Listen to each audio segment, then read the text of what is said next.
Instastory-an Presiden Joko Widodo akhirnya angkat bicara soal kasus pembunuhan Vina Cirebon.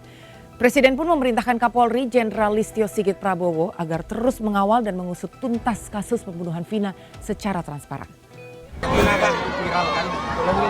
Tanyakan ke Kapolri. Saya sudah menyampaikan agar kasus itu betul-betul dikawal dan transparan terbuka semuanya. Tidak ada yang perlu ditutup-tutupi. Kalau ada, ya. Sementara Kadif Humas Polri Irjen Sandi Nugroho menegaskan Polri membuka diri jika ada informasi dan kesaksian terkait kasus pembunuhan Vina. Mabes Polri juga mengapresiasi dukungan dan juga atensi dari publik terhadap kasus pembunuhan Vina yang saat ini ditangani Polda Jawa Barat. Dan sempat dirilis oleh Kabid Humas Polda Jabar bahwa tersangka sudah salah satu dpo sudah diamankan, dan di dalam penutupnya kalau kan mungkin bisa melihat atau mengingat kembali, di sana Kabid Humas Polda Jabar menyampaikan apabila ada informasi, ada alat bukti yang lain yang bisa membuat lebih terang benderang dalam kasus ini, mohon disampaikan. Itu artinya bahwa kita membuka diri apabila memang ada informasi dan alat bukti lain yang bisa diberikan kepada kepolisian sebagai informasi tambahan untuk mengungkap kasus ini. Dan ketika kasus yang disampaikan oleh Dirkrim Polda Jabar bahwa tadinya DPO ada 3 menjadi 1, karena alat bukti yang mengarah kepada 2 orang ini sampai dengan saat ini masih belum mencukupi. Bang Reza, kalau dilihat dari kasus Vina ini nih, ini kan udah berjalan berminggu-minggu ya. Ada yang beranggapan sosok pelaku yang ditangkap sekarang itu bukan pelaku aslinya lah, tapi bisa juga iyalah. Dan sekarang ini jadi kayak demam ajang cari panggung gitu kan. Kalau Bang Reza sebenarnya ngelihatnya gimana Bang kasus Vina ini? Kalau saya melihat ada 3 loopholes, ada 3 tanda petik kejanggalan lah terkait dengan kerja otoritas penegakan hukum dalam mengungkap kasus Cirebon. Pertama terkait dengan validitas informasi. Saya khawatir betul bahwa para tersangka dulunya diinterogasi dengan cara-cara yang kejam, cara-cara kekerasan. Dengan kata lain, sepertinya penyidik menggunakan cara-cara yang tidak sesuai peraturan, tidak selaras dengan praduga tak bersalah, tidak menghormati hak asasi manusia, sehingga memaksakan para tersangka agar mengeluarkan informasi atau memberikan keterangan sebagaimana yang diinginkan oleh penyidik. Bukan sebagaimana kenyataannya, tetapi sebagaimana yang diinginkan oleh penyidik. Itu satu hal. Loopholes yang kedua adalah terkait dengan apa yang disebut bahwa almarhumah sudah mengalami perkosaan. Tentu kalau memang terjadi perkosaan, pelakunya sepatutnya dihukum berat. Tetapi persoalannya adalah, kalau kita baca hasil otopsi dokter, kalau kita buka visum e repertumnya, kita ternyata hanya mendapatkan informasi yang amat sangat minim tentang sperma. Benar, sperma ditemukan di tubuh korban, tetapi tidak bisa dipastikan apakah sperma itu berawal dari aktivitas seksual yang forceful, berarti pidana, karena ada kekerasan di dalamnya, ataukah sperma itu merupakan akibat dari aktivitas seksual yang konsensual, yang mau sama mau. Itu tidak terjawab. Lebih-lebih, karena dalam kasus ini disebut-sebut ada 12 atau 13 orang laki-laki, maka harus bisa dijawab. Seandainya memang terjadi perkosaan, maka sperma itu milik siapa? Tidak bisa serta-merta pukul rata, oh pasti 12 atau 13 orang memberikan atau mendatangkan sperma yang kemudian tertinggal di tubuh korban. Tidak bisa. Kita tidak bisa berasumsi apapun terkait dengan siapa pemilik sperma yang ditemukan di tubuh korban. Nah, ini loopholes yang kedua. Loopholes yang ketiga adalah terkait dengan ini benar pembunuhan atau meninggalnya kedua korban akibat faktor lain.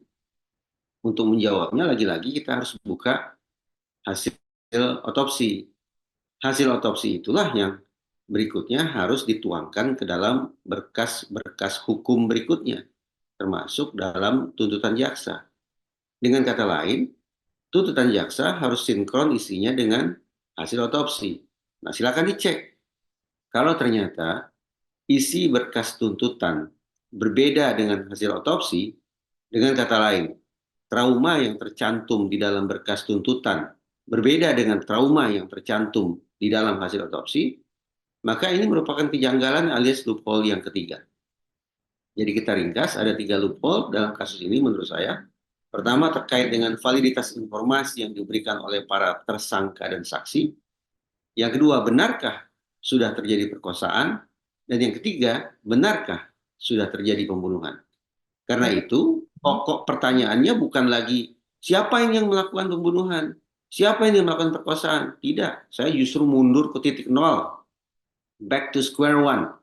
Benarkah terjadi pembunuhan dan benarkah terjadi perkosaan?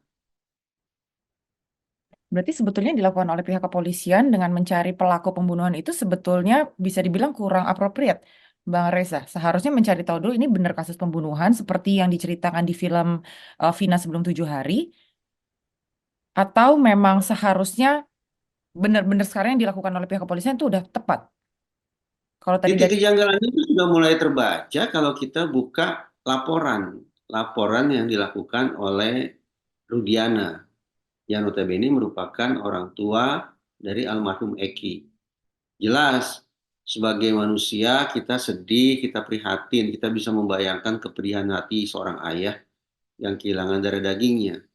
Tapi ketika kita sudah bicara tentang proses hukum, maka logika yang harus kita gunakan hanya satu, bukan logika kekeluargaan, tapi logika pembuktian. Nah, kalau kita buka laporan yang disampaikan oleh Rudiana, mengejutkan bahwa di dalam laporannya Rudiana sudah paling tidak menyampaikan 2 hal yang menurut saya mengundang tanda tanya. Pertama, di dalam laporan atau di dalam LP tersebut, Rudiana mengatakan bahwa penusukan dengan menggunakan samurai dilakukan terhadap kedua korban. Poin berikutnya, kedua korban juga dilaporkan meninggal di TKP. Dalam perkembangan proses hukum atas kasus ini, ya perlu dicek, benarkah terjadi penusukan, lebih-lebih penusukan terhadap kedua korban, dan benarkah bahwa kedua korban meninggal dunia di TKP.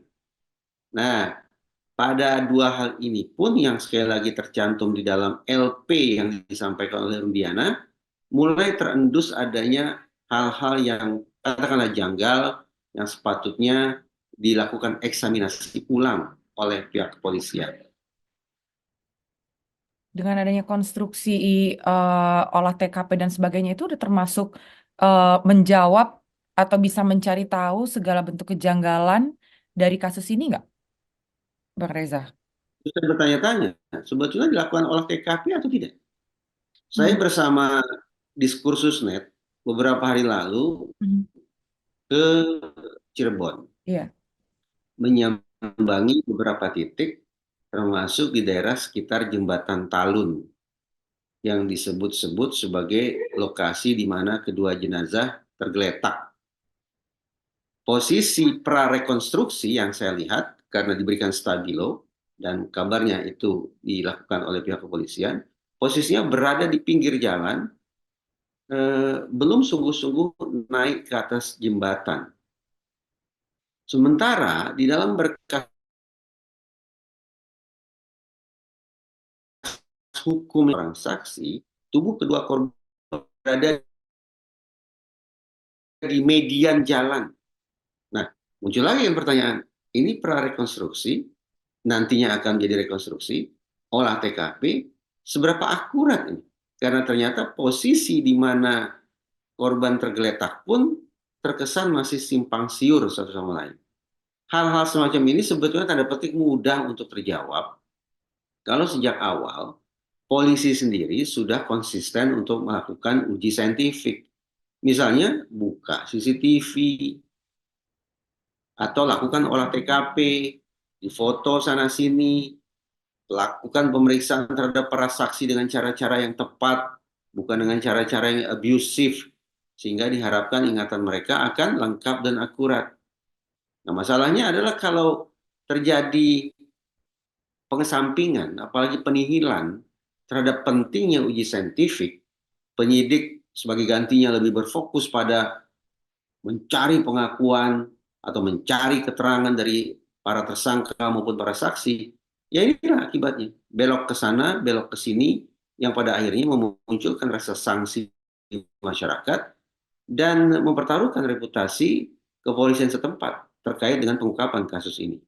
Waktu ketemu dengan Sakatata, apa yang Abang dapatin Bang ketika bicara Yang dengan kedua, yang kedua saya juga sempat berbicara dengan terpidana anak Saka Tatal.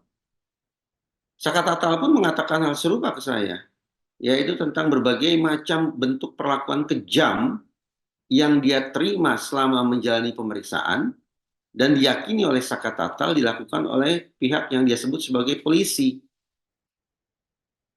Berbagai bentuk perilaku kejam itu mulai dari dipukuli, disetrum, diberi makan tapi makanannya dibiarkan berserak di lantai, dan juga dipaksa untuk minum air seni. Ini kan bentuk-bentuk perlakuan abusif yang boleh jadi karena satu, penyidiknya stres, dua, penyidiknya letih. Kenapa? Karena tidak kunjung menemukan alat bukti yang meyakinkan. Karena alat bukti tidak meyakinkan, tapi barangkali ada kepentingan-kepentingan tertentu, maka terjadilah cara pembuktian dengan menggunakan metode-metode yang serampangan, yang melanggar azas praduga tak bersalah, yang menihilkan hak azazi manusia termasuk hak azazi tersangka. Ini sebabnya polisi pun tidak hanya perlu melakukan eksaminasi terkait dengan kasus ini, tapi juga polisi perlu melakukan audit terhadap para penyidik masa itu. Apakah ada problem kompetensi atau lebih jauh ada problem integritas yang melatar belakangi para penyidik berperilaku terkesan tidak proporsional, tidak prosedural, dan tidak profesional. Oke, yang terakhir berarti dengan kata lain bisa jadi ditangkapnya Peggy Setiawan yang sampai saat ini masih simpang siur betul atau enggak ini pelakunya, ini juga masih tanda tanya Bang, buat Bang Reza sendiri melihat Peggy. Sejak awal saya mengambil posisi yang berseberangan dengan Polda Jabar dan juga dengan Kompolnas, terutama dengan Komisioner Pak Yusuf. Apa maksudnya begini? Sejak awal saya mengatakan yang paling penting adalah lakukan eksaminasi mulai dari titik hulu untuk menguji sekali lagi benarkah sudah terjadi pembunuhan dan benarkah sudah terjadi perkosaan. Tapi Kompolnas yaitu Pak Yusuf dan Polda Jabar bersikukuh bahwa atensi publik kita akomodasi dengan cara melakukan pengejaran terhadap para DPO. Ini putusan sudah inkrah. Jadi tidak perlu lagi eksaminasi, kata menurut mereka. Yang kita fokuskan adalah mencari DPO. Saya sebetulnya tidak sepakat dengan itu, tapi oke deh, saya sekarang ikuti saja. Saya ikuti kemana nalar mereka bekerja, coba saya ikuti. Sekarang saya tagih. Karena di dalam naskah putusan hakim, putusan ya, bukan di berkas penyidikan ini, bukan di berkas tuntutan ini. Di dalam putusan hakim tercantum ada 3 DPO, sekarang saya tagih kepada pihak Polda Jabar. Dan juga saya minta Kompolnas untuk melakukan supervisi sebagaimana yang mereka sebutkan. Cari itu 3 orang DPO. Jangan kemudian dianulir bahwa ternyata hanya ada 1 DPO. Cari itu 3 DPO. Betapapun sekali lagi, sejak awal saya tidak setuju untuk menjadikan pengejaran terhadap DPO sebagai hal yang perlu diprioritaskan oleh Polda Jabar. Iya, iya. Nah, ketika mereka mencoba konsekuen dengan apa yang mereka katakan, yaitu kejar DPO, dalam hal ini sudah tanda petik berhasil mengamankan 1 orang tersangka, itu pun terjadi simpang siur, bahkan pada detik ketika Polda Jabar melakukan konferensi pers. Apa kekacauannya? 1,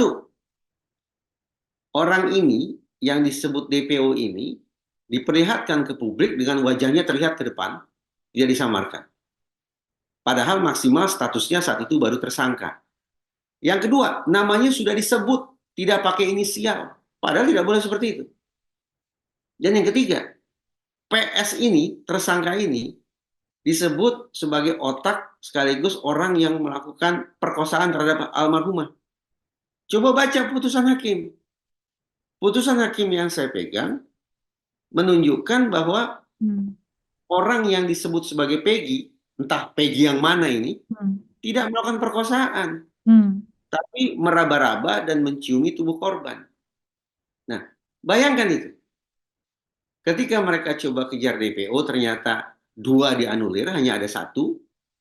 Dan ketika 1 orang DPO ini dipublikkan, disampaikan ke media, dengan cara-cara yang juga tidak proper.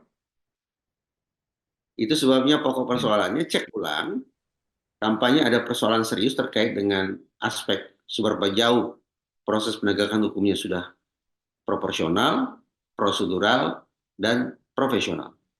Oke, berarti kalau kayak gitu kesimpulannya adalah dicek dulu betul atau nggak ada pembunuhan dan pemerkosaan daripada jauh-jauh nyari pelaku atau memaksakan siapa yang jadi pelakunya gitu ya Bang? Kalau mau fair, masalah ini tidak sebatas dibingkai dengan istilah police misconduct. Indikasi terjadinya penyimpangan dalam kerja penegakan hukum itu tampaknya tidak hanya dilakukan di lingkup kepolisian, tapi tampaknya di sepanjang proses pidananya, berarti dari kepolisian, kejaksaan, sampai pengadilan, ada tanda-tanda miscarriage of justice, alias penegakan hukum yang sesat. Nah, agar tidak terus menjadi bola salju yang makin lama makin besar, skeptisisme bahkan sinisme publik makin sulit dibendung, maka Kompolnas, Komisi Kejaksaan, Komisi Yudisial, dan Komisi Perlindungan Anak Indonesia seharusnya segera turun tangan tanpa menunggu citizen dan netizen berteriak-teriak memanggil mereka.